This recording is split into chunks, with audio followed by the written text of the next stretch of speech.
When I was younger, I was a ball bearer, just like to move and do everything for a laugh or a good time. This was my mistake growing up. I realized that I got in trouble and landed in hot water countless times. I would talk while others were talking, do things even though I've been told countless times not to, procrastinate, and just do what everyone else does because it's cool. I looked back and realized I tried to be the opposite of myself back then. Now I wait, I think before I do, and I choose to just do what I like to do. I see life as like a river. I like to flow through it, using past experiences to help flow smoother. I like to sit back, observe, and wait and learn how to insert myself into a situation. I'm very introverted. I don't like to be the center of attention. I like innovation and creativity, though, because I believe that they are key aspects for today's youth.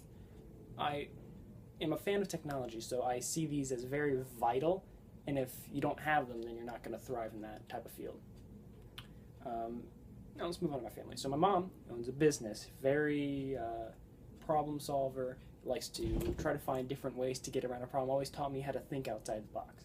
My father worked with a company called City, so he did a lot of tech stuff and worked with a lot of people, taught me how to respect people and get them to respect me, first impressions and being on time. It's always important because, you never get another first impression, never get a second chance. It's enough about my life, let's talk about you guys. So when going through life, you're going to have to deal with people, make friendships and relationships. I see it as sort of a hierarchy system. At the bottom, we got backburners. These are the people in like one of your classes or from like a random event. You kind of talk to them, but generally they're just the basic unit to see if they become a lasting friend or a one-time associate. You kind of talk to every now and then. Above that, the friend. This is the person you have in multiple classes, and you share common goals and interests with them, and you talk to them when they got something to say. Above that is the good friend. Now these are the ones that you just remember them from certain years. They made a high school, not a high school year, but a regular school year. You generally think back, you shared a lot of interests and stuff, and they generally help shape your year. Above that is the highest rank, which is the best friend. Now, these are the ones that you're going to remember down the road. You share so many goals and interests. You've been to their house, they've been to your house, you hang out, you talk, all that stuff. And they take a lot of work to get to, though. They're going to be relying on time and how well you get along and relate. So then we're going to talk about school. Now, school is complicated yet simple. Main thing, just get through it. Just do it, Don't stall. Procrastination is a sin in school.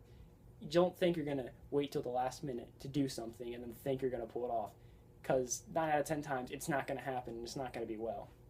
2, make responsible choices and don't let people tell you what to do. Peer pressure is a bad thing that you want to try to avoid.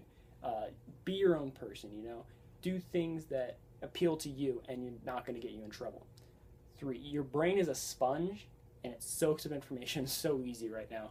Always pay attention because it's just going to get harder down the line when you get older. 4, try to keep a perfect balance between your social life and your academic life. If you got good friends and good grades, then you're going to have a great life ahead of you. It's parenting. See, I'm 15. I wouldn't say I'm an expert on parenting, I don't get that much experience in it. But if there's one thing I could say about it to parents, is that they need to know when to support their child and when to just give them space. And if a parent can find the perfect balance, then they're going to have a great bond with their child.